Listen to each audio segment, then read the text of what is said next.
Eu gostaria, então, que pudéssemos começar. Eu vou invitar a nosso irmão David Martinez, que hace parte do grupo que coordena, que pueda empezar com uma oração para nós, pedindo por este congresso, pedindo pelas ponências, em especial pelo espírito que temos criado acá de uma rede que comparte sus sonhos, sus saberes e também sus possibilidades. David, puede. Sí, como gracias, Pablo.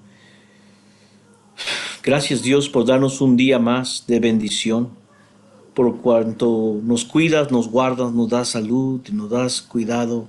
Gracias. Gracias porque nos permites tener un encuentro como este. Bendícenos al estar escuchando, aprendiendo, compartiendo. Permite, Dios, que tu Santo Espíritu nos ayude, nos renueve nuestro pensar y que podamos caminar contigo mucho más, Señor. Pedimos tu gracia que nos acompañe a cada uno y aquellos que están, Santo, muévete con autoridad y con poder en cada corazón, en cada persona, en cada congregación, en cada grupo, cada institución teológica que tenemos aquí. Bendícelos, Señor. Ayúdanos, Señor, en estos tiempos difíciles, pero no imposibles de hacer ministerio. Gracias por tu amor. Permítenos que al empezar derrames de tu gracia y de tu poder para que todos podamos caminar contigo para la honra y gloria tuya. Que tu reino venga y se haga real aquí en la tierra para nosotros, Señor. Y que tú seas glorificado por medio de cada hermano, cada hermana que participa en todos los eventos que tenemos. Especialmente esta vez, esta segunda vez que nos encontramos en este foro, Señor, que tu gloria, tu poder, tu paz, tu misericordia acompaña a cada uno de nosotros. En el nombre del Padre, del Hijo y del Espíritu Santo. Amén. Amém. Bueno, gracias, David. Gostaria de empezar dando as boas-vindas a todos e todas. Eu sou Paulo Roberto Garcia. Vocês vão ver Paulo Garcia porque tenho um Roberto em meu nome e as pessoas também. Mas eu sou Paulo Roberto Garcia, eu sou professor na Faculdade de Teologia da Igreja Metodista em Brasil. Também sou professor em pós-grado na área de Novo Testamento. Eu sou o secretário, diretor executivo do Hub da Junta Geral de Educação Superior e Ministérios da Metodista Igreja da Igreja Unida,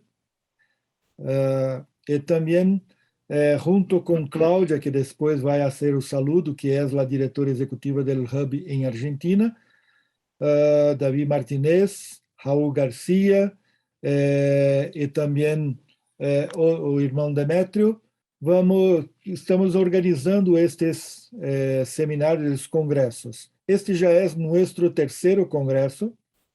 Tivemos um de teologia pastoral, um de Bíblia e agora um de teologia wesleyana. Eu necessito poner para gravar. Eu ia falar e me olvidei. Já está gravando, Paulo. Não, é que estamos fazendo duas gravações. O Mateus está fazendo uma gravação e eu vou fazer outra gravação para garantizar que temos tudo registrado. Então,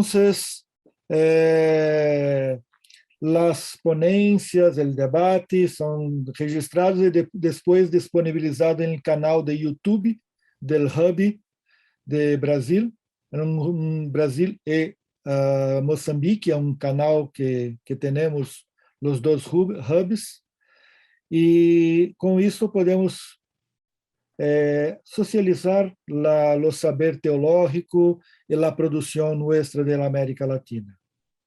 Eu gostaria também de dizer que temos um grupo muito rico que ha pensado este seminário. Antes de passar a palavra para Cláudia, que vai coordenar a primeira sessão, eu gostaria então de apresentar o grupo de coordenação, de organização que acá está, e dar a oportunidade a cada um, a cada uma, de falar de si e fazer um saludo. Enquanto isso, eu vou receber acá uma pergunta, eu vou responder no WhatsApp. David Martinez, que é da Junta Geral de Educação Superior, por favor, David, se presente e pode fazer seu saludo. Le damos gracias de parte de la Agencia de Educación Superior y Ministerio. Les saludamos a todos ustedes. Es un honor estar con ustedes y caminar con ustedes. Estamos trabajando desde Nashville, Tennessee, y todos los hispanos y todos los diferentes étnicos aquí en Estados Unidos, y trabajando a ayudar a apoyarlos a todas las theological schools, las escuelas teológicas en Latinoamérica. Una vez más, es un honor para mí estar con ustedes. El secretario general les manda saludos. Es una bendición una vez más acompañarlos y caminar con ustedes en esta jornada. Gracias. Gracias, David. Eu vou também passar para uma apresentação de nosso irmão Raúl García, que está conosco desde el México. Gracias, Paulo. Es un gusto saludarlos a todos y cada uno de ustedes, hermanos y hermanas. Soy Raúl García de Ochoa, desde la ciudad de Monterrey, México, llamada la ciudad de las montañas. Soy actualmente el director del Seminario Metodista Juan Wesley aquí en esta ciudad, que servimos para todo el país. Y me da mucho gusto que tenemos estas oportunidades de enriquecernos unos a otros y de recibir unos de otros todavía más de lo que el Señor nos quiere enseñar. Que esta sea una grande experiencia para todos y que sirva para que nuestros pastores y pastoras y todos los que puedan conectarse ahora sean también edificados. Muchas gracias. Muchas gracias, David. Cláudia, por favor, ¿se puede presentar? Sí, claro. Buenas noches, buenas tardes a todos, según los horarios en los que nos encontremos. Yo, tal como Pablo dijo, soy la directora ejecutiva del Hub, que tiene sede en Argentina, y ambos trabajamos en conjunto promoviendo acciones de acompañamiento en la formación teológica, de acompañamiento al testimonio en la formación de los capellanes, del acompañamiento en las instituciones educativas, o acciones de liderazgo y de capacitación. Así que un placer poder estar aquí estableciendo redes, estableciendo contactos entre las instituciones teológicas de América Latina y ayudándonos entre todos a repensarnos en estos contextos.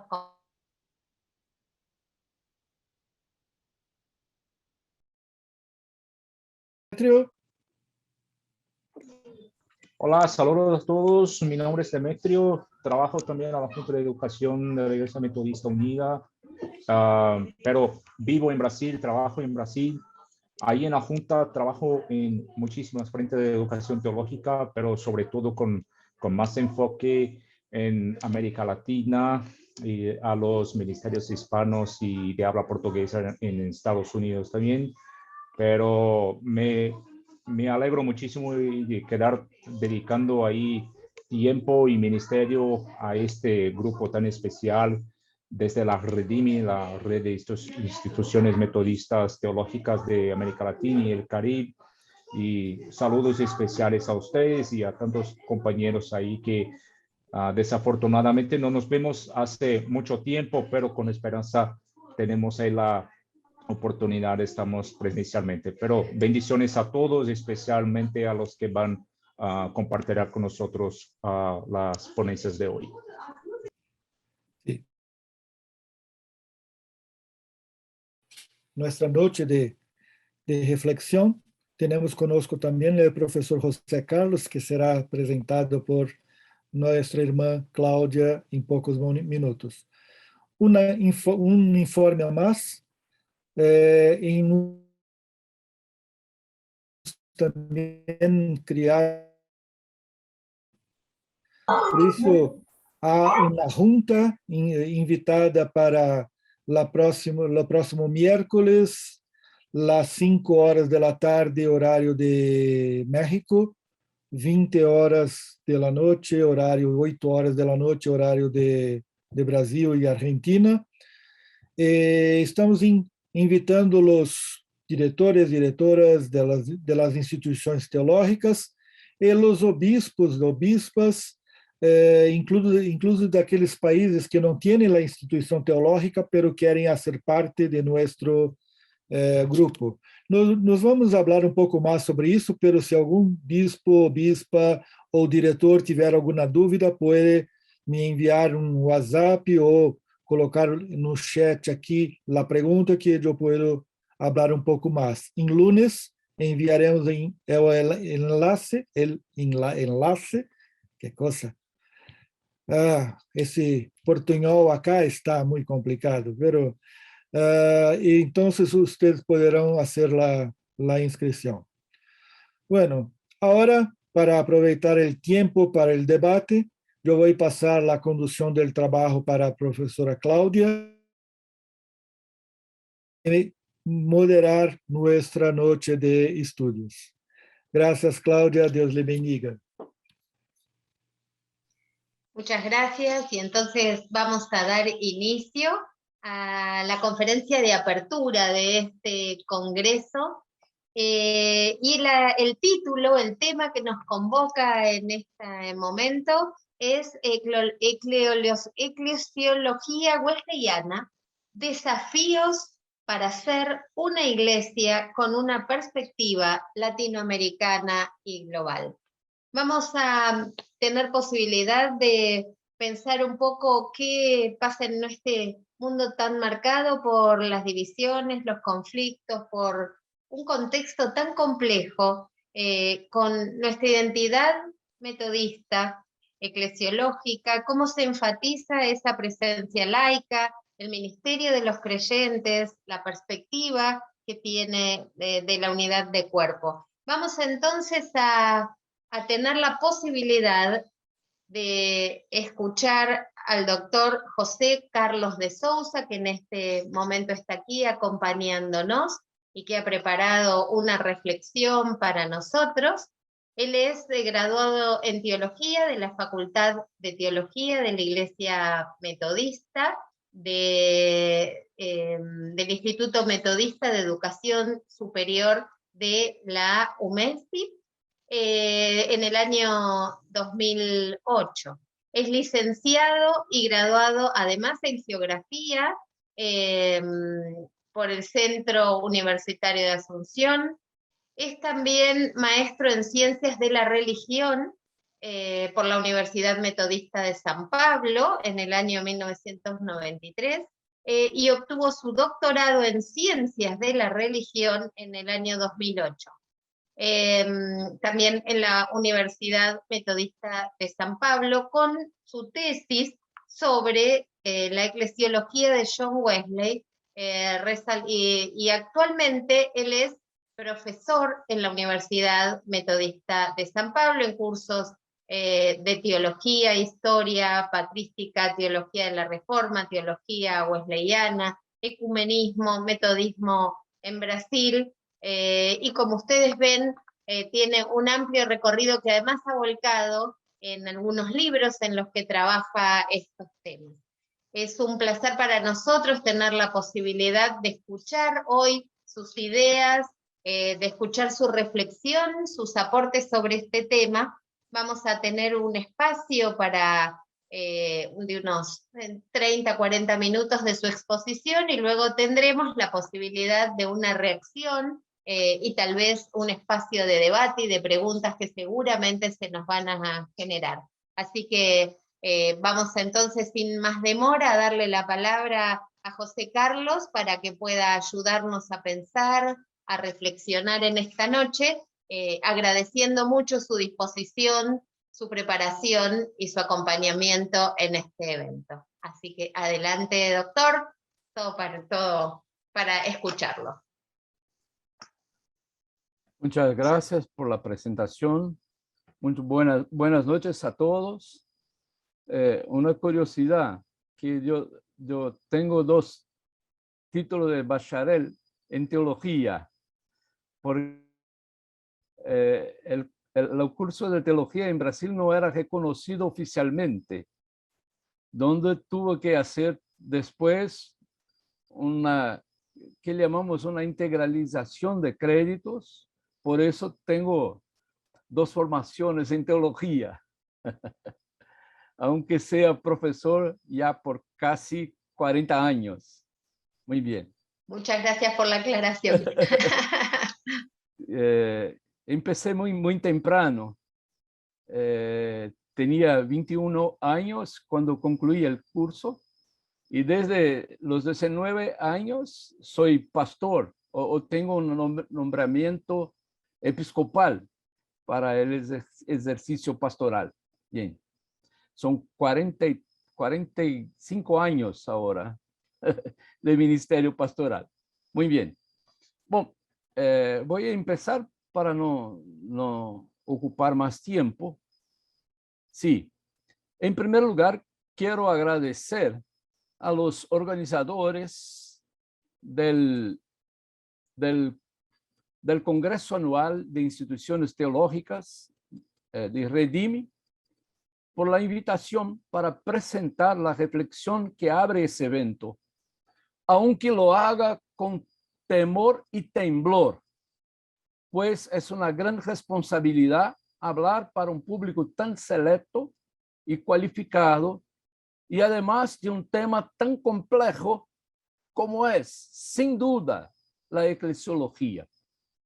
Se hace bien empezar un congreso para tratar de teología con esa materia. De hecho, no hay asunto más polémico en toda la teología cristiana y por eso mismo más urgente e indispensable. Discurrir acerca de la naturaleza, constitución, ministerios, gobierno, misión, etcétera, de la iglesia, es como pisar en huevos.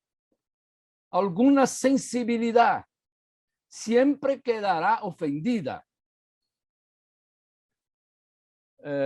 Históricamente, las más grandes e insolubles controversias cristianas giran en torno de la iglesia. Hoy existe un consenso, al menos una sorprendente convergencia en cuestiones que en el pasado fueron factores de división entre las comunidades cristianas. Gracias al diálogo ecuménico es posible conversar naturalmente al respecto de casi todos los contenidos de la fe. Dios, la Santísima Trinidad, Jesucristo, el Espíritu Santo, el pecado, la gracia, la salvación del ser humano, inclusive la justificación por la fe y la renovación de toda la creación, entre otros puntos. Es posible hablar de estos temas sin mayores tensiones entre las personas cristianas de diferentes convicciones.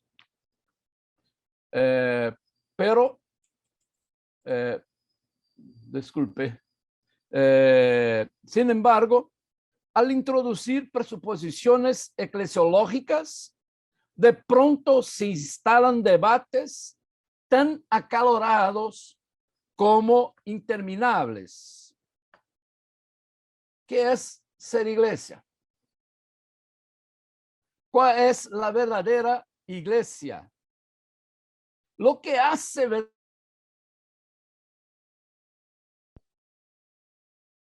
¿cuáles son sus marcas distintivas? ¿De qué manera ella debe estar organizada para cumplir su vocación divina? ¿Cómo se puede comprender su misión?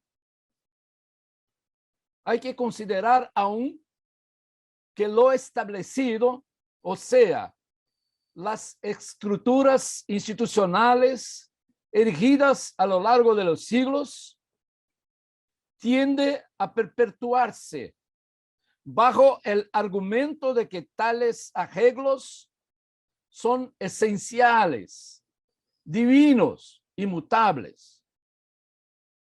Pero hay una identidad eclesial inalterable. Estos cuestionamientos evidencian la imposibilidad de reflexionar neutralmente acerca de la Iglesia. No hay un lugar privilegiado desde lo cual es posible hablar de la comunidad de fe sin comprometerse directamente con exención de espíritu, se puede decir. No es posible imaginar el reverso, ya que la vida y la misión de la Iglesia solo se pueden ser experimentadas en efecto con pasión. Siempre se habla de la Iglesia con pasión, sea amor o odio, ¿no? Pero siempre hablar de la Iglesia involúcrase la pasión. Así es, pues nadie puede asumir el discipulado cristiano aisladamente, sin convivir con otras personas. La fe que actúa por medio del amor, una de las expresiones de las escrituras más apreciadas por John Wesley, nace, es nutrida, desarrolla-se y madurece únicamente en comunidad. Esa siempre será la realidad más tangible para la gente que abraza el Evangelio. Aunque Dios pueda revelarse sin mediaciones a quienes le plazca, su modo habitual de proceder es sacramental. O sea, el Señor cuenta con la colaboración humana para instaurar su reino, difundir la santidad de corazón y vida y renovar la faz de la tierra. Tal vez los místicos puedan prescindir, ¿no?, de la Iglesia, pero no personas normales como nosotros. Wesley lo intuyó correctamente cuando subrayó que el cristianismo es esencialmente una religión social y que tratar de hacerlo solitario es destruirlo.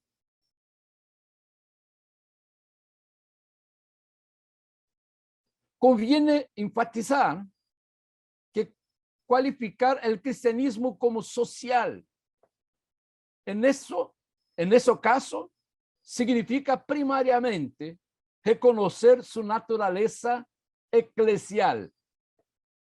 Es imposible decirse cristiano o cristiana fuera de la comunión del cuerpo de Cristo.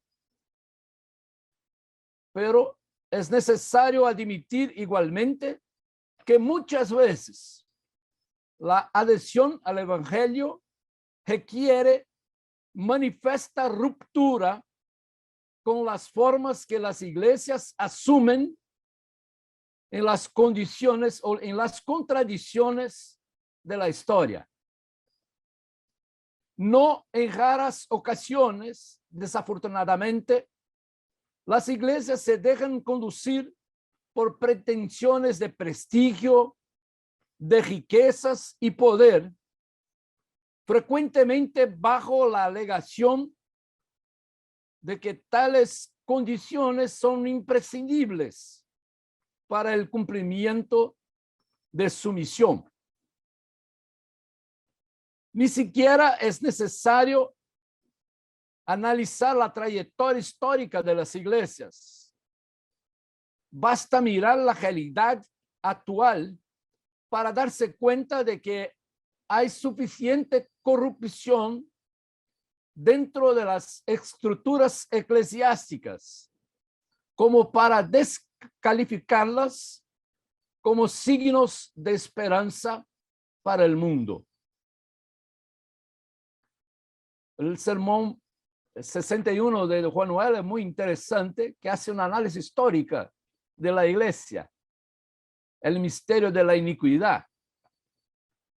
Hace una relectura histórica y muchos periodos que uno supone ser periodos de gloria para la iglesia, en verdad, son periodos donde la iniquidad ha sido más intensa. Pero no es necesario percorrer la historia, sino mirar la realidad presente de las iglesias. En una obra profética, el teólogo recién fallecido Hans King hace un riguroso diagnóstico de la iglesia católica, gravemente enferma en función de su autoritarismo, clericalismo, jurisdicismo, de su reivindicación a la verdad, del centralismo europeo y romano, de su actitud hostil hacia el sexo y las mujeres, de su complacencia con los poderes establecidos y su distanciamiento del pueblo sufriente. Los escándalos financieros y sexuales son solo síntomas de su patología. La traducción del título de ese libro en español, al español como al portugués, es muy sugestiva en virtud de su ambigüedad. ¿Tiene salvación la iglesia? Repito, ¿tiene salvación la iglesia? La pregunta puede ser interpretada en dupla dirección. ¿Puede la iglesia todavía ser salva? ¿O hay salvación para la iglesia? Y segundo, ¿la iglesia tiene salvación para ofrecer a la gente, al pueblo, al mundo? Más allá del catolicismo, tampoco sería difícil ver síntomas similares y otros además en los círculos protestantes. En ese sentido, es imposible estar en desacuerdo con la opinión del teólogo cuáquero Elton Trueblood, que escribió: el problema más difícil del cristianismo es el problema de la iglesia. No podemos vivir con ella y no podemos vivir sin ella. En este punto conviene examinar si la eclesiología de Wesley puede nos ayudar a enfrentar ese cuadro. Pero existe una eclesiología wesleyana, algo digno de ese nombre. Las opiniones se dividen.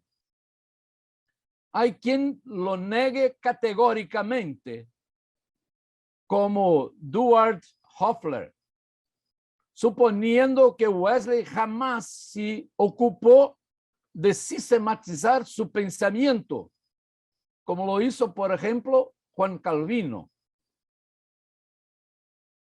En un artículo memorable, uno de los más renombrados estudiosos del movimiento metodista, de la teología metodista, Albert Outler, escribió en 1964 este artículo, Outler fue más ponderado frente a la indagación acerca de la existencia de una doctrina metodista de la Iglesia.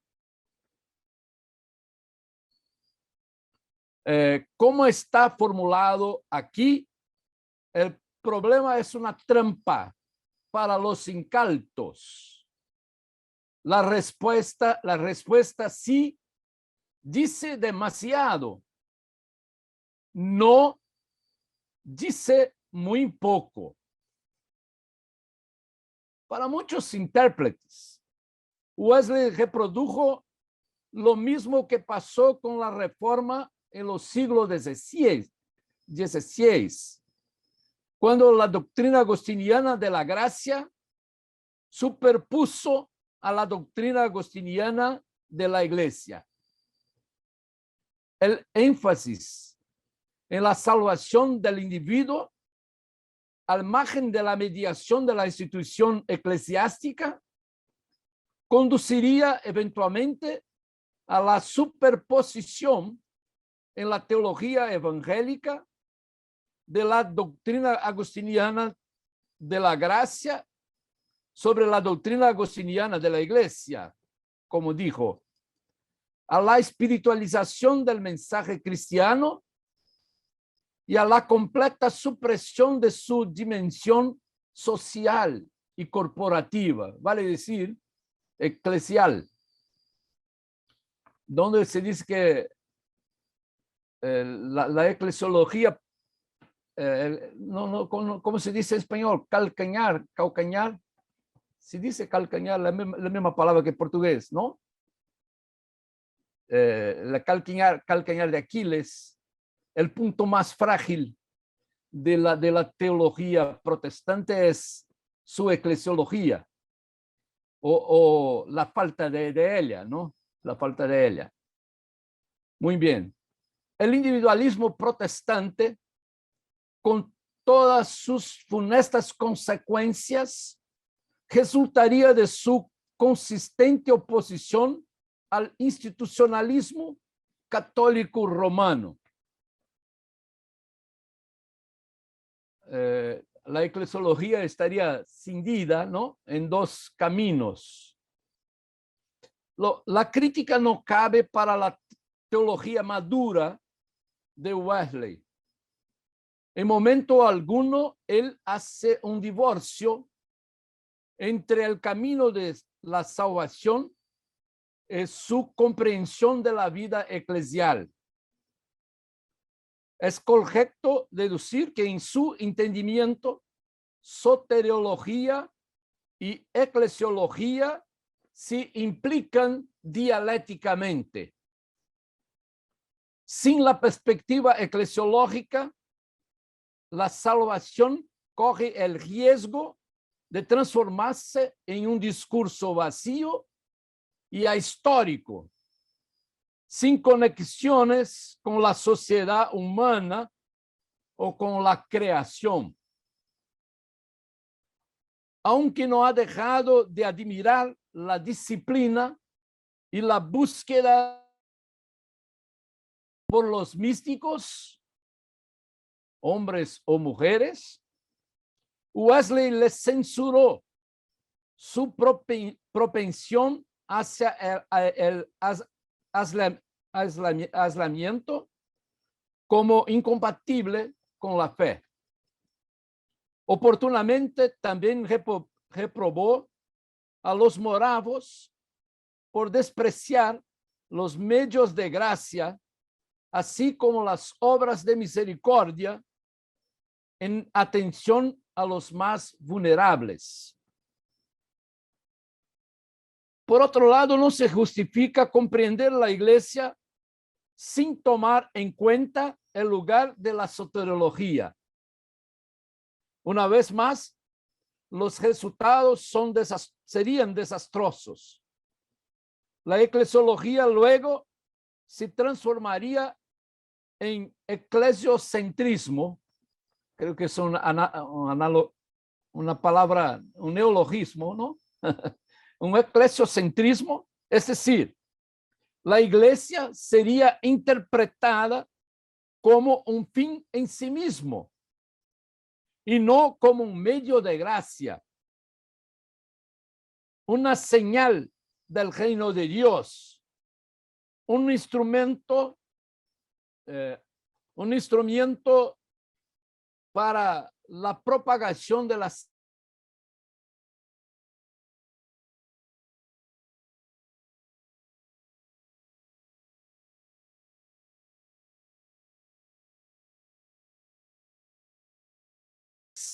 sin la tensión dialéctica entre salvación e iglesia, las estructuras eclesiásticas se confundirían con la manifestación viva del reino de Dios. Iglesia sería como igual al reino de Dios, una especie de monofisismo eclesiológico. Y inserirse en la comunidad de fe equivaldría a ser salvo, así como ser excomungado correspondería a la perdición o mesmo a la damnación eterna. Wesley describió la iglesia como teatro de la sabiduría divina. Yo creo que en la traducción de las notas del Nuevo Testamento en español se evitó la expresión que aparece en inglés, teatro, y se dice ambiencia, creo, donde se ve la sabiduría de Dios, pero la expresión en inglés es la iglesia es descrita como el teatro donde se manifiesta el teatro de la sabiduría divina, donde se manifiesta la sabiduría divina. Muy bien. Wesley describió la iglesia como teatro de la sabiduría divina, pero no pasó por alto sus errores y contradicciones. A pesar de profesar lealtad a la iglesia de Inglaterra hasta el final de su vida, no aceptó incondicionalmente todos sus cánones y reglas. Fue visto como alguien que promovía irregularidades inaceptables para un ministro ordenado de la iglesia, en especial la predicación laica y al aire libre, la oración extemporánea y la organización de sociedades. De ese modo, al ser indagado con respecto a la coherencia de su comportamiento, respondió: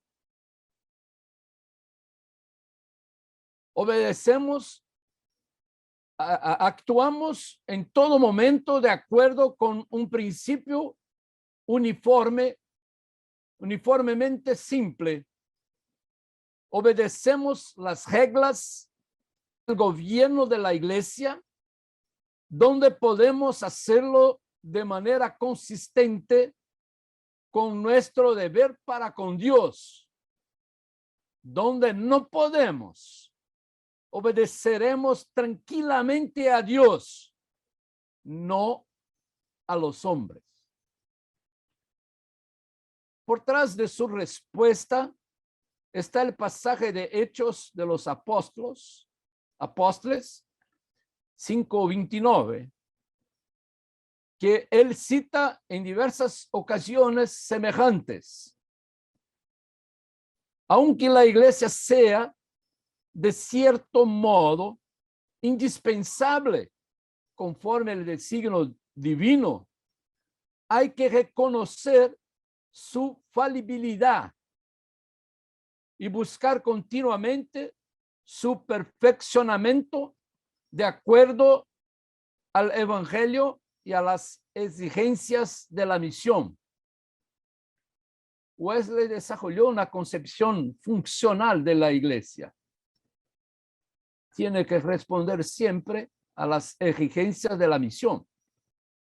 Frank Baker, un estudioso inglés que investigó profundamente las relaciones entre Wesley y la iglesia de Inglaterra, así resumió el asunto. Lo cito: con iglesia o sin iglesia, el evangelio debe ser proclamado. Church or no church, the gospel must be proclaimed. Con iglesia o sin iglesia, el evangelio debe ser proclamado. Leyendo Wesley, a veces uno tiene que admitir que él estaba preparado incluso para decir que el mensaje cristiano debería ser anunciado mismo en contra a la iglesia, si necesario. No obstante, Wesley no rompió con la iglesia. En esa dirección, muchos intérpretes sustentan que su eclesiología solo refleja su educación anglicana. Wesley mismo nos declaró más de una vez que él era un ministro de la alta iglesia, hijo de un ministro churchman. Por eso hay aquellos que subrayan no solamente su dependencia de los autores anglicanos, sino también su herencia católica. Pero las interpretaciones de su pensamiento también se multiplican en rumbo contrario, de tal modo que su comprensión de la iglesia ha sido correlacionada con tendencias muy diferentes entre sí, del protestantismo clásico a las corrientes radicales, sean anabautistas o espiritualistas, de la inspiración calvinista de los puritanos a las tendencias luteranas de los moravos. Aún existen autores que, independientemente del contexto teológico de su tiempo, vinculan la comprensión eclesiológica de Wesley directamente a las escrituras o a la literatura patrística. Me parece que casi que todos estos intérpretes tienen su razón, ¿no? Casi todos los epítetos ya le fueron aplicados desde conservador, tradicionalista a revolucionario radical. Y digo a ustedes, ahora voy a hablar un poquito más espontáneamente porque no hizo apenas algunos apuntes, pero me parece que todos estos autores tienen su razón. Esto se explica de este modo. La eclesiología wesleyana, así como su teología, es una teología conjuntiva, una teología que agrega varios elementos, que une o reúne elementos, aspectos que en general son presentados separadamente, sino en conflicto unos con los otros. La teología wesleyana es de hecho una teología conjuntiva, como la denominó Paul Chilcott, que es una teología que rechaza el discurso que dice eso es aquello. Y es una teología que adhiere al modelo eso y es aquello también, ¿por qué no? No hay que separar, no hay que distinguir, sino que juntar, mantener en una tensión dialéctica, no en un simple dualismo, polos que aparentemente o que muchas veces son presentados en oposición uno al otro. una buena abrangencia de su teología se encuentra en su sermón de número 74 a respecto de la iglesia. Más una vez cito a Albert Outler, que llama la atención que este es el primer sumario de la eclesiología wesleyana, aunque tenga sido elaborado en 1785, después que se constituyó la iglesia metodista, ahora sí, en Estados Unidos. Pero Wesley fue acusado de dividir la iglesia. Entonces trató de refletir sobre lo que es iglesia. Ese es su sermón de número 74. Comenta Outler. Su definición personal de iglesia está, o él así lo reivindica, de acuerdo con el artículo 19 de nuestra iglesia, de la iglesia de Inglaterra. Embora Wesley se sienta libre para interpretar este artículo religioso de forma muy abrangente, más de que sus autores ciertamente habían planeado. Con todas sus conclusiones, dice Outler, no son ni anglicanas, ni luteranas o calvinistas. Es una mixtura instable de eclesiología anabautista y anglicana. Es también una de las síntesis más audaces de Wesley. Interesante. Me gusta imaginar lo que puede ser una eclesiología que combina, ¿no?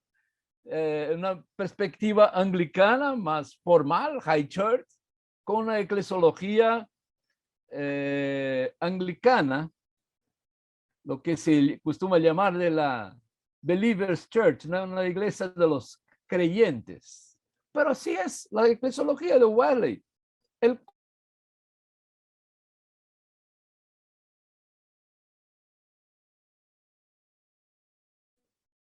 Pero no en su pensamiento y también no en su práctica. Yo creo que aquí es una evidencia de la riqueza del pensamiento de Wesley, que no podemos reducirlo a una u otra comprensión. Siempre hay que tener la perspectiva más amplia, y la tendencia que prevalece muchas veces entre nosotros en América Latina, como tambien el mundo de estudios wesleyano, a veces es acentuar, poner el énfasis en uno u otro aspecto. A veces Wesley nos parece una persona muy formal, de otra alguien que desprecia las formalidades. Pero tenemos que entender la compleja figura que es Wesley, ¿no? Que últimos minutos. Sí, voy. ¿Cuánto, por favor? Unos 5 minutos para cerrar. Está bien. Entonces, el tema es muy complejo, perdóname, pero voy a tratar bueno, voy a concluir.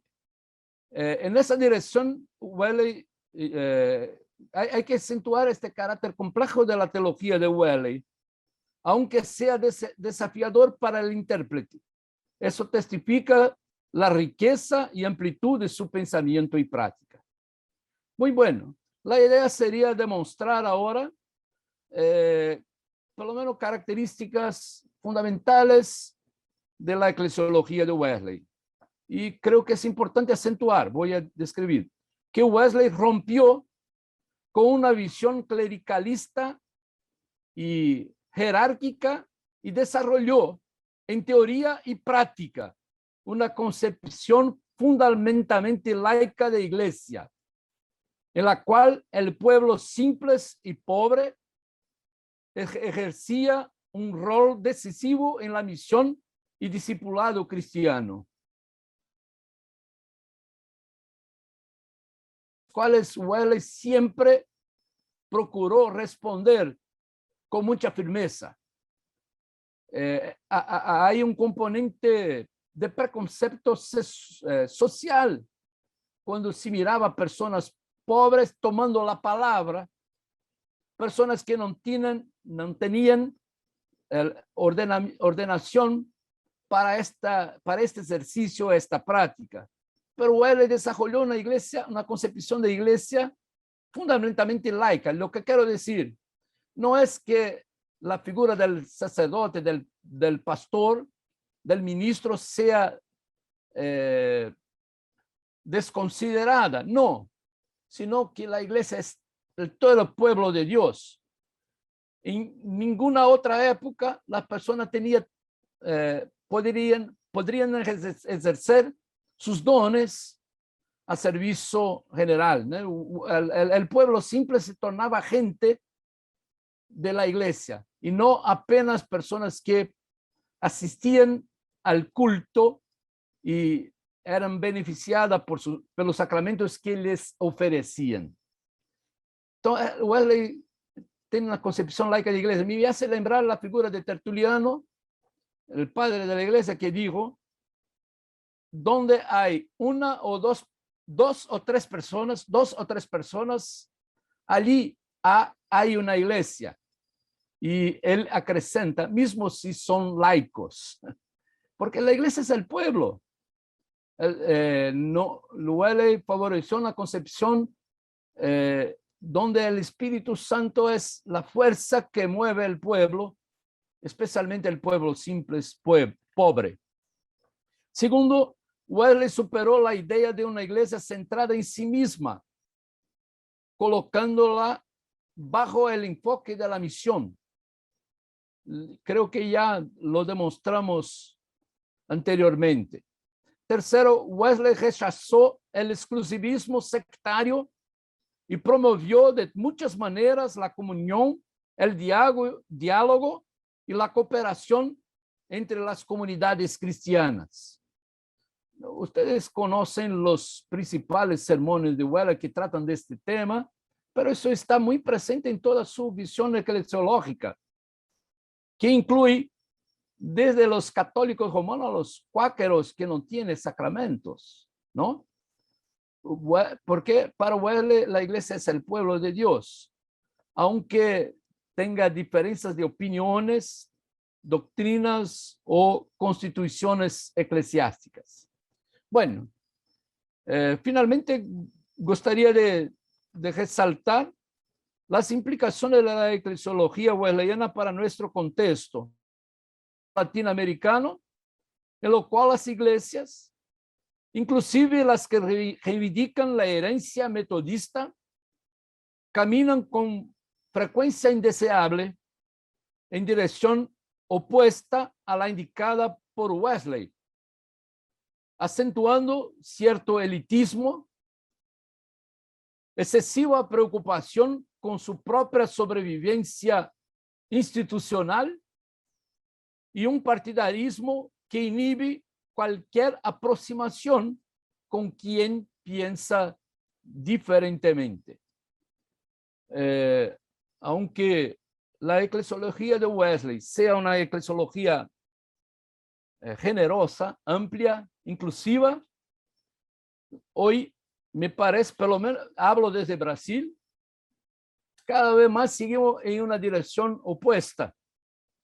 Una eclesiología muy autoritaria, clericalista, una teología mucho voltada para la iglesia en sí misma y además cerrada a la comunicación y comunión con otras personas y comunidades que, como nosotros, luchan para promover la vida, la justicia, el servicio al pueblo más simple. Yo creo que necesitamos retomar nuestra eclesiología, no para repetir, para copiar Wesley, sino para hacer lo que él ha hecho en su tiempo. La eclesiología wesleyana, la identidad wesleyana, entiendo, no es algo acabado, sino una construcción. Tenemos que dialogar con los movimientos que actúan en América Latina. Tenemos que dialogar con ellos y a la luz de nuestra vocación, de nuestro carisma wesleyano, construir una eclesiología que responda a las demandas y necesidades de nuestro tiempo, de nuestra realidad. Muchas gracias por la atención. Voy a tratar de concluir el texto, pero ya creo que las ideas principales fueron expuestas. Gracias. Muchísimas gracias, José Carlos. Nos quedan un montón de ideas, no llegaba a tomar nota de todas ellas. Ya vamos a tener algún espacio de intercambio, pero previo a ese intercambio vamos a escuchar entonces la reacción del doctor Raúl García, en este caso. Raúl se formó en el Seminario Metodista Juan Wesley de Monterrey, donde obtuvo en el año 1977 el grado de licenciado en Teología. Ha pastoreado diferentes iglesias de la Conferencia Anual Oriental. Obtuvo además una licenciatura en Ciencias de la Comunicación en la Universidad Valle del Bravo en Reynosa en 1986 y una maestría en Divinidades en 1991 y el doctorado en Ministerios del Seminario Teológico de Asbury en el 2008.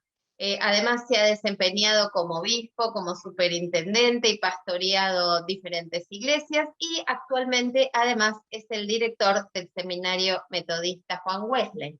Así que ahora vamos a escuchar la reacción de Raúl sobre lo que hemos escuchado en este momento y luego tendremos algunos momentos de discusión y debate. Adelante, por favor, Raúl.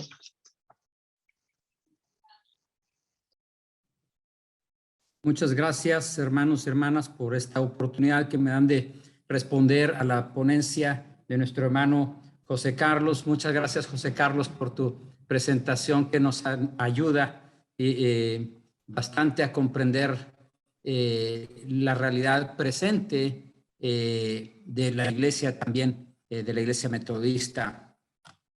Y bueno, estoy muy convencido de que es muy importante que nosotros abordemos esta temática de la eclesiología wesleyana como desafío para hacer una iglesia en una perspectiva latinoamericana y global, o con una perspectiva latinoamericana y global. ¿Por qué? Pues porque nosotros debemos recordar que somos una iglesia establecida por el Señor, porque Él nos ha dado una misión muy clara que nos es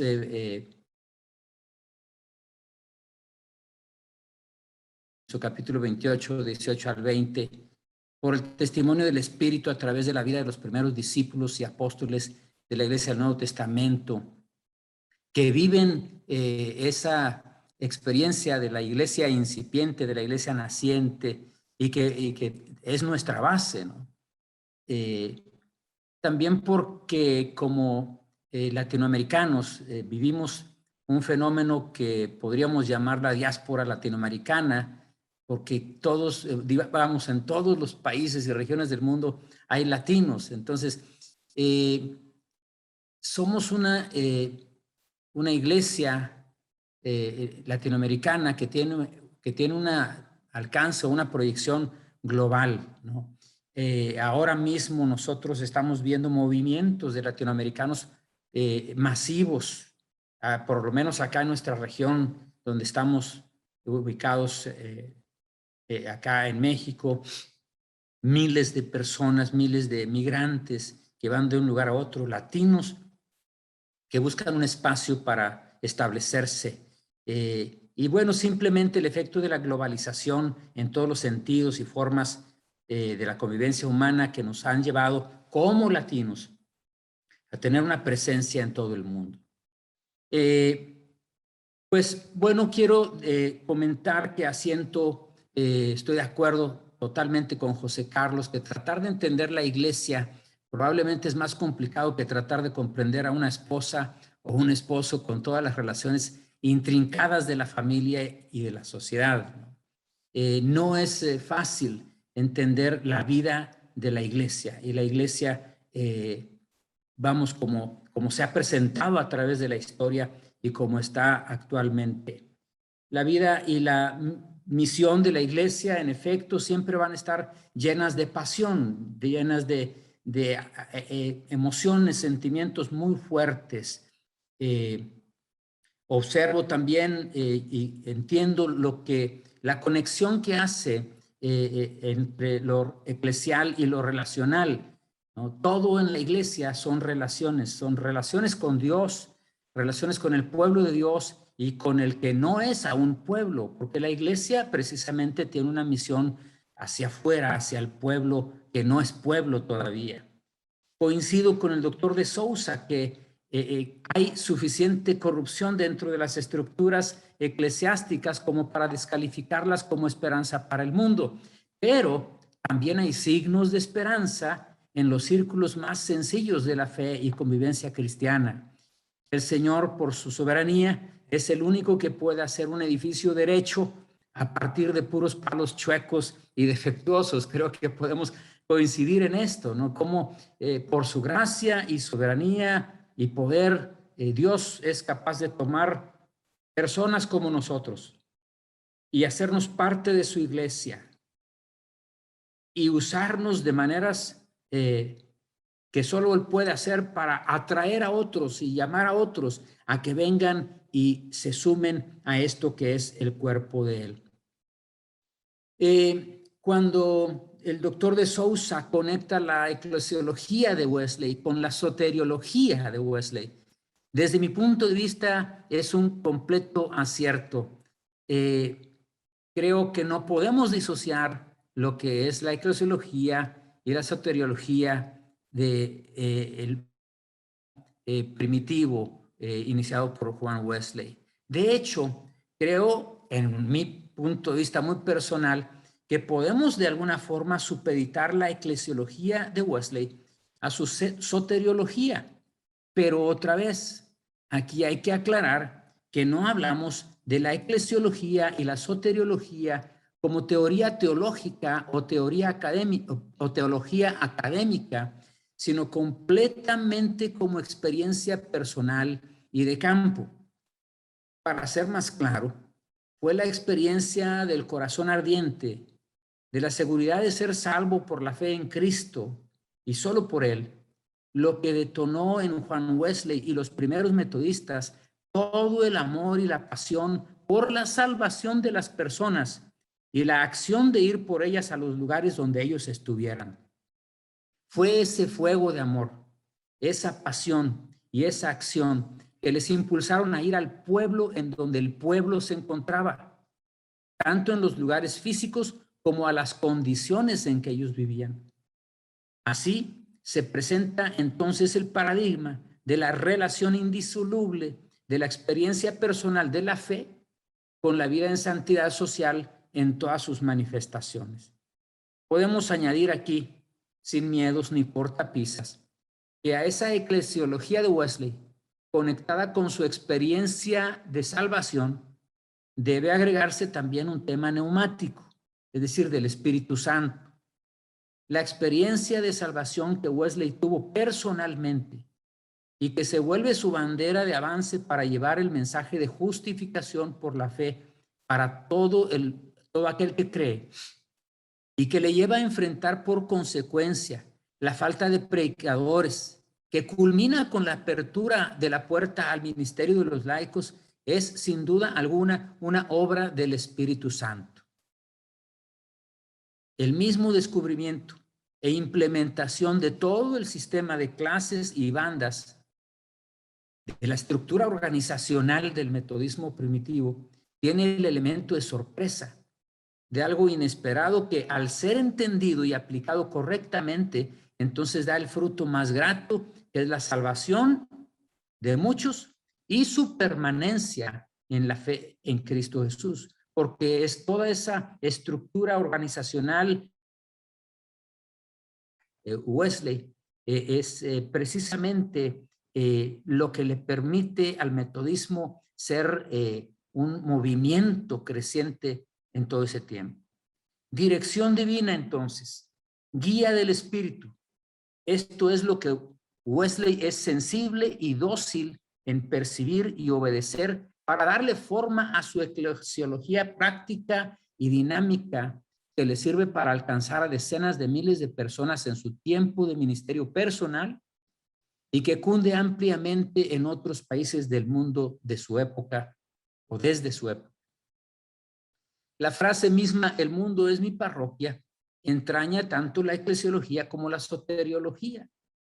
La parroquia es todo el mundo y la iglesia está en todo el mundo porque la salvación se necesita en todos los rincones de la tierra por todas las personas que la habitan. Creo que lo que nuestro hermano el doctor José Carlos de Sousa dice en cuanto al reconocimiento de la falibilidad de la iglesia es evidente, ¿no? Los defectos, la problemática que presenta la misma iglesia en su trabajo, en su quehacer. Y creo que en mucho el tema de la misión y del desarrollo de la misión es parte de la respuesta o del antídoto a esa falibilidad. No considero que pueda decirse iglesia, con iglesia o sin iglesia, el trabajo de nosotros. Pues iglesia es mucho más que una organización o todas las organizaciones humanas que practican actividades en torno a la fe cristiana, sino donde están 2 o 3 reunidos en el nombre de Jesús, estén o no organizados formalmente. Entonces, cuando vemos a la iglesia con sus estructuras, con sus muchos tipos de organización e incluso con sus muchos énfasis doctrinales, estamos hablando de esas organizaciones humanas que son muy defectuosas, pero en verdad pienso que no podemos hablar de que es con iglesia o sin iglesia, porque simplemente cuando 2 o 3 se reúnen y hablan y actúan en el corazón o de acuerdo al corazón de Dios, ellos siguen siendo la iglesia. Creo que no podemos estar sin iglesia en verdad. En el tema de la teología conjuntiva en lo eclesiológico, que reúne varios aspectos y los presenta por separado, incluso en conflicto unos con otros, creo que Wesley manifiesta así su apertura de mente y corazón hacia todos los hombres, pero sobre todo su apego a las escrituras, que no cierran las puertas de la gracia y salvación a ningún. A mí también me asombra ver cómo Wesley pone en contraposición de pronto algunos elementos respecto a los cuales algunos toman partido, pero Wesley se atreve a presentarlos como explicaba el doctor de Sousa, de manera dialéctica, pero sin temor. ¿Por qué? Pues porque están allí, porque están en la escritura, porque tienen un sentido muy importante, un sentido espiritual importante, es un sentido real. Y creo que la opción de Wesley de no tomar uno u otro lado, sino simplemente dejarlos ahí, conjuntarlos, es lo que nosotros tenemos que seguir haciendo como metodistas. Cuando hablamos de la concepción fundamentalmente laica y práctica del trabajo de la iglesia, creo que es de la riqueza más importante que que Wesley aporta en su tiempo en que guía a la iglesia. Todos con Wesley son ministros. Todos somos ministros. Él abre la puerta a la participación de hombres y mujeres en su desarrollo cristiano y de ministerio. De alguna manera, entonces, podemos decir que lo que provocó el avivamiento metodista no fue el subrayar la doctrina de la salvación por la fe, pues esta ya era muy conocida y predicada como producto de la Reforma Protestante, sino la experiencia personal e incendiaria de ella.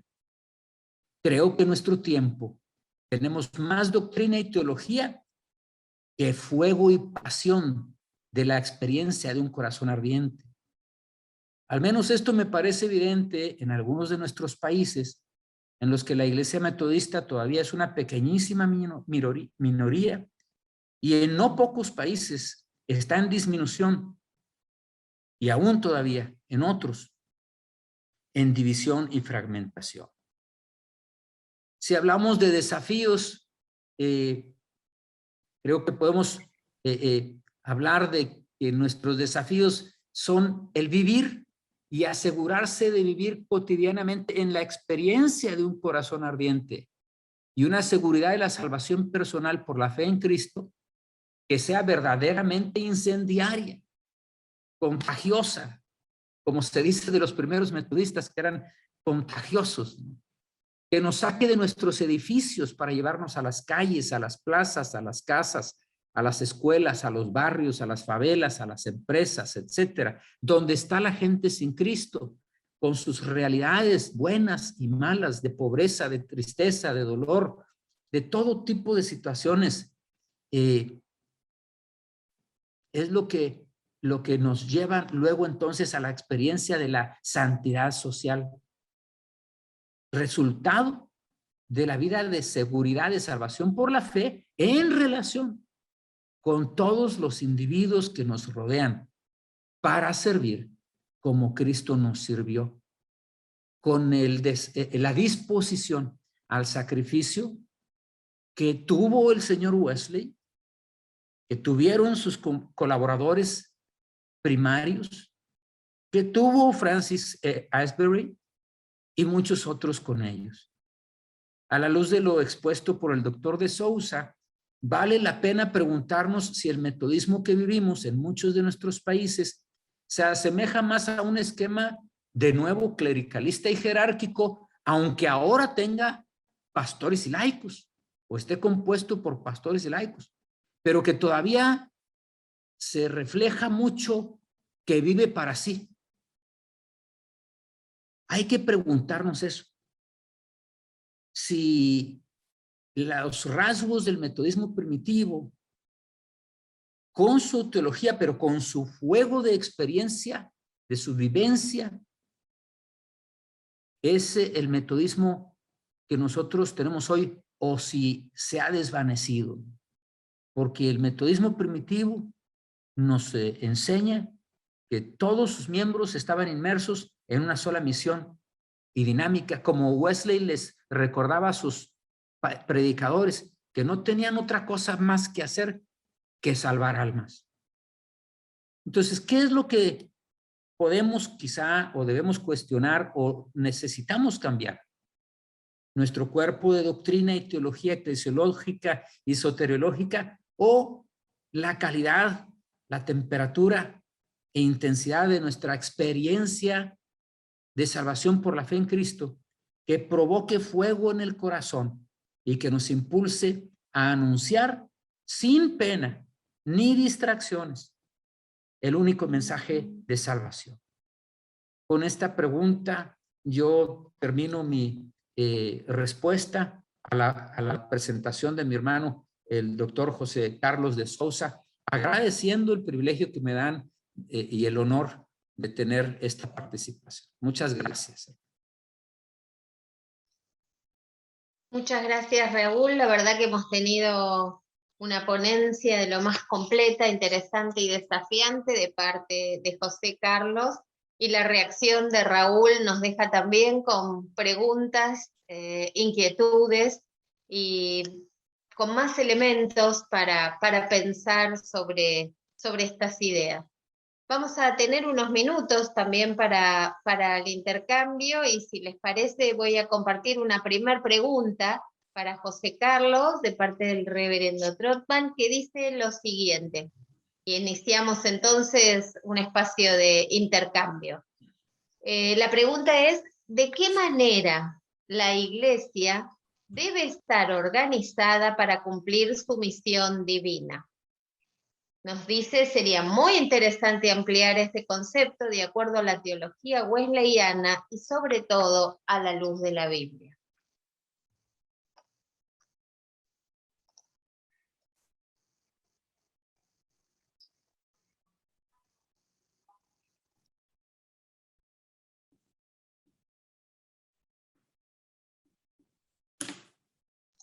No se escucha, José Carlos. Perdón. Ahora sí. Sí. Mi pregunta es, cuanto al método, se hace una pregunta por vez y vamos empezando la conversación, ¿es eso? Sí, tenemos unos minutos abiertos, podemos ir, seguramente irán surgiendo otras mientras tanto, tal vez no podamos con todas, pero abrimos un tiempo de intercambio. Bueno, agradezco a la pregunta, así también como la exposición del hermano doctor Raúl García. Creo que él ha hablado de temas importantes que debemos siempre estar atentas para comprender la eclesiología wesleyana. Muchas gracias. Bueno, ¿de qué manera la iglesia debe estar organizada para cumplir la misión divina? Bueno, es una pregunta muy compleja. Voy a dejar algunas opiniones. Primero, diciendo que la iglesia tiene que valorar, ¿sí? Se dice valorar el ministerio de todos en la iglesia. No se puede limitar la acción de la iglesia solamente a los ministros ordenados. Digo más, no solamente la acción, pero también el proceso de decisión. Las iglesias tienen que encontrar caminos para que se viva, de hecho, una democratización en la iglesia. Pero siento que hoy tal vez el doctor García ha captado bien que en actual momento yo soy pesimista cuanto a las posibilidades humanas. Pero sí, siempre como Jesucristo, como Pablo, el apóstol Pablo enseñó, yo espero en contra la esperanza. Yo espero en Dios. Pero creo que es muy grande hoy en la iglesia metodista, al menos en Brasil, la influencia de movimientos que hoy son muy dinámicos, como los movimientos pentecostales y neopentecostales. Muchos de estos movimientos son extremadamente autoritarios. Yo he visto pastores de mi iglesia, pastoras, diciendo algo así: yo soy el ungido de Dios. Y el ungido de Dios no se toca, no se puede hablar. El pastor, la pastora no se reconocen como seres humanos que están. Entonces tenemos que reconocer que necesitamos una iglesia que sea efectivamente participativa. ¿Cómo fue el movimiento wesleyano en contraste con las parroquias de la iglesia de Inglaterra? el movimiento, cada persona tenía lo que hacer. Era líder de las bandas, era líder de clases, podrían ayudar a organizar la biblioteca, visitar a los enfermos, a las personas más pobres, era predicador, pero también no había casi personas que no eran de alguna forma actuantes, ¿no? En el movimiento. Era una iglesia, podemos decir, con una estructura carismática en el sentido neotestamentario. Creo que Wesley estaría de acuerdo con muchos que hoy interpretan la eclesiología y pone énfasis en su elemento neumático. La iglesia es la comunidad del Espíritu Santo.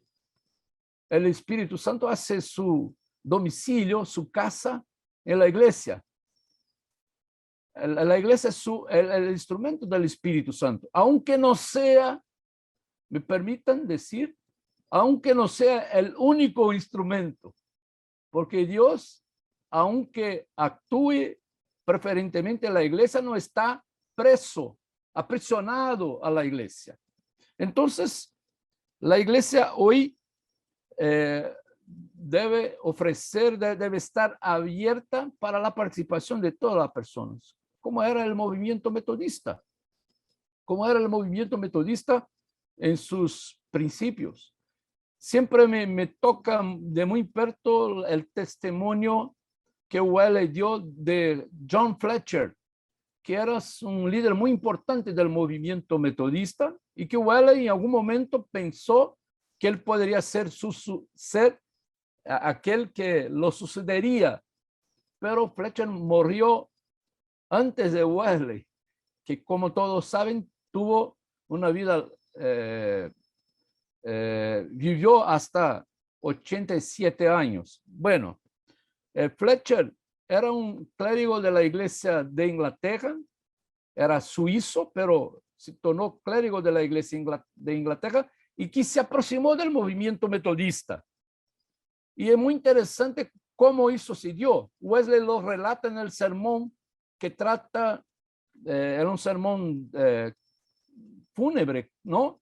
Que trata de la historia de Fletcher. Y él dice lo siguiente: Fletcher caminaba por las calles de Londres cuando escuchó una mujer vieja, pobre, predicar el evangelio.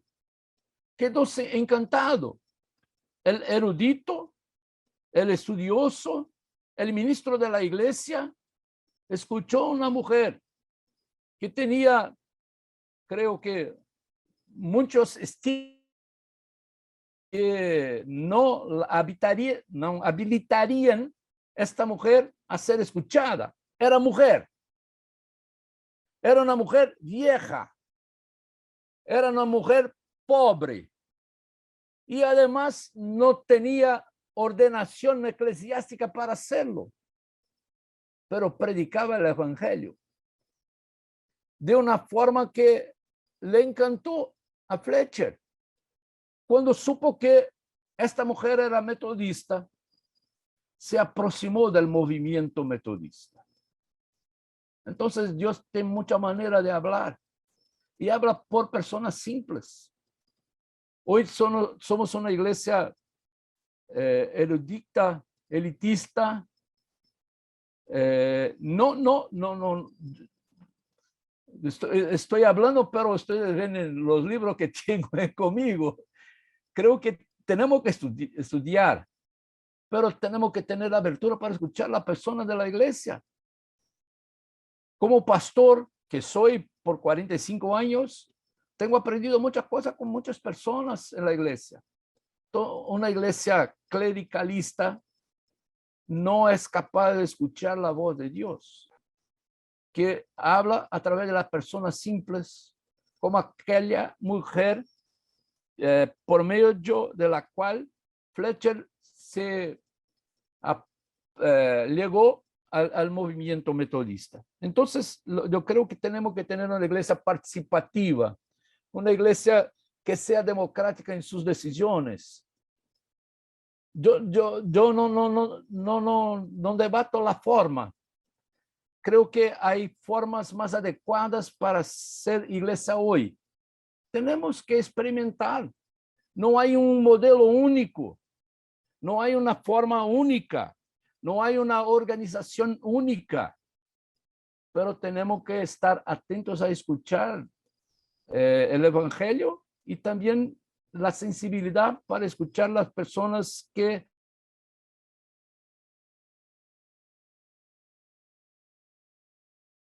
al autoritarismo, se dice en portugués abuso espiritual, ¿no?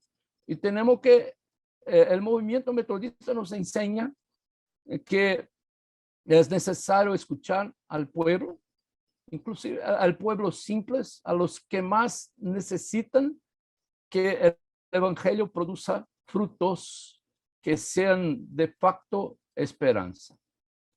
Yo creo que tal vez sea un momento importante y un evento como ese suscita esperanza. Entonces tenemos que poner eso en práctica.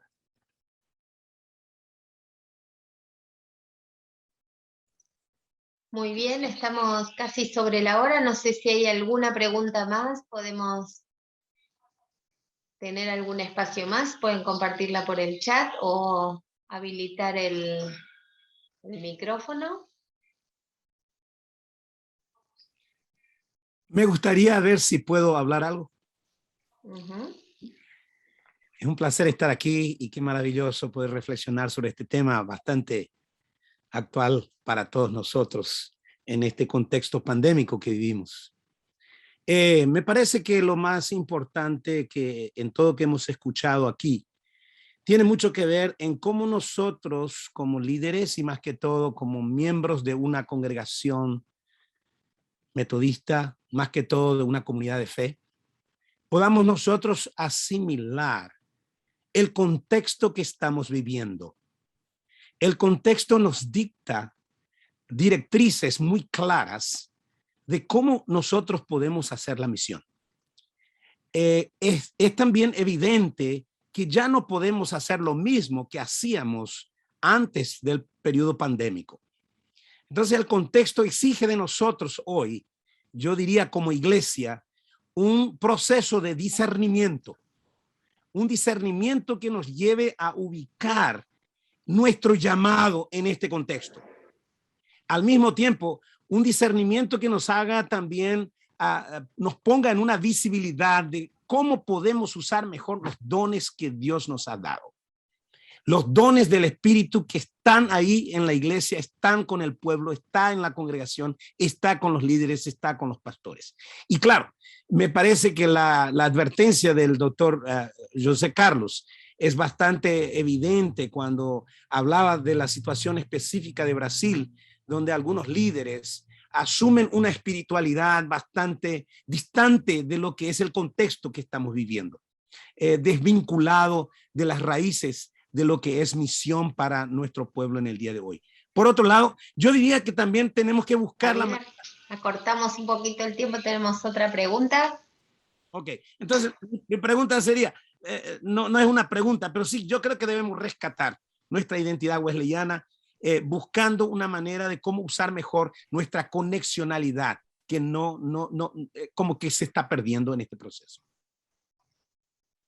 Bien, muchas gracias David por esa participación y tal vez para avanzar en una última respuesta hay una pregunta aquí en el chat que dice, reconociendo que en América Latina encontramos muchos desafíos en términos políticos, sociales y sobre todo ecológicos, ¿cuáles serían algunas pistas de la teología wesleyana para plantear una eclesiología que dé respuesta a esos desafíos latinoamericanos?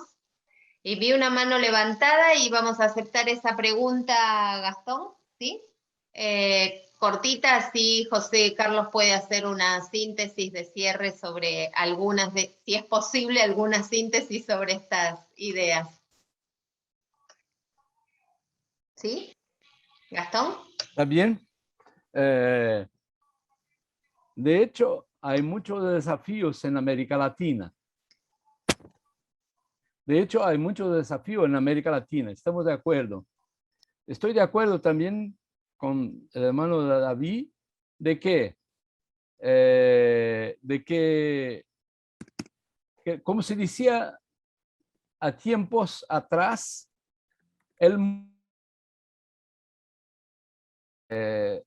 da la agenda, ¿no?, de la misión de la iglesia. Ese es el punto. Y hoy, por ejemplo, uno de los temas que más impacta el mundo hoy es la discusión sobre, entre otros aspectos, la cuestión de la inmigración, de los inmigrantes, la cuestión del clima, de la destrucción de la creación de Dios desde el punto de vista teológico. Y creo que la teología de Wesley es una herramienta muy interesante para profundizar esos temas. La actualidad, la fuerza de un teólogo está en el hecho de que podemos emplear su teología para repensar temas que incluso no eran debatidos en su tiempo. La ecología, incluso la expresión eclesiología no existía en los días de Wesley, pero él se interesó por el tema de la creación, de lo cual poco hablamos hoy. Cultivamos una especie de una teología gnóstica que ignora que Dios ha creado ese mundo y que nosotros somos mayordomos que debemos celar por ese mundo. Eso es parte de la misión de la iglesia. Entonces, cuando yo leo a Juan Wesley, yo procuro leerlo a luz de las cuestiones que inquietan la iglesia y, más do que la iglesia, inquietan la sociedad. Entonces, me parece que tenemos que nos comprometer, no salir mismo de los límites de la iglesia, mirar a la sociedad, mirar a la comunidad humana y a partir de eso leer nuestra herencia a partir de nuestra realidad. Y también, de algún modo, dialécticamente leer nuestra realidad a partir de aquello que somos como iglesia. Y no hablo solamente de suceso, no falo solamente de éxito, sino de testificar el compromiso con el evangelio, lo que no siempre se traduce en suceso inmediato y muchas veces se traduce en sufrimiento y dolor, como sabíamos de la trayectoria cristiana. La historia de Juan Wesley no es una historia de suceso, sino también de persecución, de hostilidad, de dificultades muy grandes. Pero nuestro compromiso es con el evangelio y con el testimonio de su palabra, en términos wesleyanos, con la santidad de corazón y vida. Yo creo que en la medida en que nuestros ojos están abiertos para la realidad, podremos también leer nuestra tradición en nueva perspectiva. Creo que eso es esta dialéctica de interpretar la realidad, mirar la realidad y mirar a nuestra propia herencia, nos ayudará a comprender mejor nuestra presencia hoy en América Latina y en el mundo. Gracias. Muchas gracias, José Carlos. Lo habíamos dejado Gastón y vamos a tomar esa última pregunta e intervención, así podemos cerrar el encuentro que ya estamos sobre la hora. Adelante, por favor. Gracias, Claudia, y gracias al profesor y al doctor José Carlos y a todas las personas que han intervenido. Un saludo especial desde Chile. y entrego los saludos especiales del Seminario Metodista de Capacitación y Servicio de la Iglesia Metodista de Chile y especialmente de su directora, la doctora la doctora Raquel Riquelme. Ella me pidió por favor representarle y también enviar saludos. Mi pregunta al doctor José Carlos va en esta dirección, ya que él nos ha planteado algunas de las naturalezas esenciales de la eclesiología wesleyana desde la perspectiva de Wesley y desde sus obras. Mi pregunta iría en el concierto de tantas expresiones religiosas que tenemos hoy, de tantas herencias protestantes tan distintas, diversas, que aún perviven hoy, después de 5 siglos.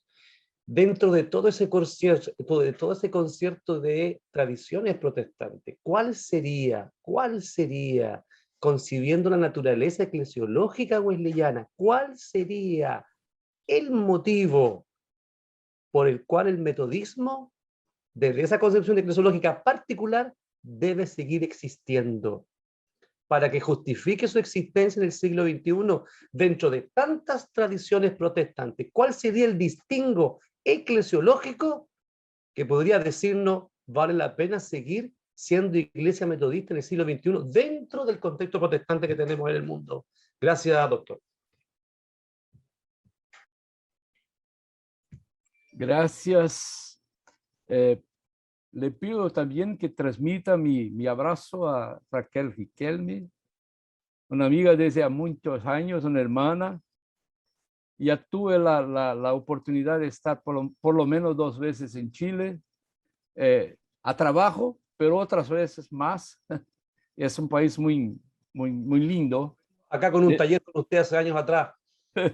Me gusta mucho.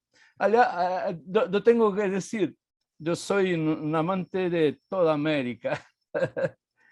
Me encantan los países que yo tengo visitado, ¿no? Todos. Buena parte, creo que solo conozco Venezuela y también de América Central yo conozco Panamá y Cuba solamente, pero siempre me encantan esta tierra, su música, su cultura y me gustaría que nuestras iglesias estuvieran más involucradas en este universo cultural. Bien, lo que los metodistas tienen a ofrecer para los evangélicos y los cristianos en general. Como dijo, este aspecto de la teología metodista conjuntivo es un aspecto que tenemos que partillar. Porque hoy vivimos un cristianismo muy cindido y hay una vocación en el metodismo de agregar. Yo no estaría tan preocupado si el nombre metodista habría de permanecer, pero que tiene que permanecer esta vocación de conjugar lo que está separado y no debía estar separado. Como alguien que investiga, estudia el movimiento metodista hace algunos años, yo siento que para entender mejor el metodismo yo tengo que leer de todo. Wesley mismo era un lector contumaz, se dice, que leía de todo. Le interesaba todas las cosas. Entonces creo que esta vocación es muy importante en un momento en que el cristianismo se presenta al mundo tan fragmentado. Creo que nosotros los metodistas tenemos una vocación para unir las preocupaciones que están presentes del mundo católico, ortodoxo, pero también en las diferentes grupos protestantes, iglesias protestantes. Podemos dialogar con los pentecostales. Sin nosotros enfatizamos la experiencia fundamental del Espíritu de Dios en la comunidad, pero podemos hablar también con los católicos porque respetamos los sacramentos. Wesley mismo era alguien que tenía casi que un interés muy grande por el sacramento de la Santa Cena. Pero al mismo tiempo que él enfatizaba los aspectos más tradicionales, como de su iglesia, del libro de oración común, pero estaba abierto también a las oraciones extemporáneas. La participación en la comunidad, en la iglesia, en el culto dominical, era importante, pero también los pequeños grupos. Entonces, el metodismo tiene una vocación para conjugar, para unir temas y aspectos que jamás deberían estar separados. Creo que esa es una vocación importante del movimiento metodista y de nuestra eclesiología. Pero hay otros aspectos, ¿no? Tendría que pensar un poquito más, pero ese es un aspecto muy importante que gustaría de subrayar en este momento. Bien. Gracias. Muy bien, muchas gracias, José Carlos. Gracias a todos los que han participado, Raúl, por tu reacción a las preguntas, a todos aquellos y a todas aquellas que están aquí escuchando atentamente y participando de esta conferencia. Queremos agradecerles mucho la participación, la continuidad de invitarlos para las conferencias de mañana, los encuentros en los que avanzaremos en el desarrollo de estas ideas, profundizando y con otras participaciones también interesantes y desafiantes como las de esta noche. Paulo, no sé si hay que hacer alguna aclaración, alguna indicación más. Sí, só queria, em primeiro lugar, agradecer a todos que han participado acá, também a José Carlos, a Raul García, y a você, Cláudia, en la conducción, la moderación de la mesa. Muchas gracias. El enlace que usted ha usado para ingresar acá en esta reunión es lo mismo para todas las ponencias. Entonces, es só ingresar una vez más en el mismo enlace que se puede ter acceso a las otras ponencias. Como habló Cláudia, mañana, por las 12 horas, horario del Brasil y Argentina, pero en México 9 horas, Monterrey, México, teremos la conferencia Misiología Wesleyana, el doctor Felipe Weinger Rayo, y quien hará la reacción es David Ortigosa, que está acá conosco. Mucho gusto verlo, David. Un abraço. Gracias. Hay que hablar em português com Davi. Um abraço, Davi. Muitas saudades. Muito obrigado. Um prazer estar aqui com vocês. Obrigado.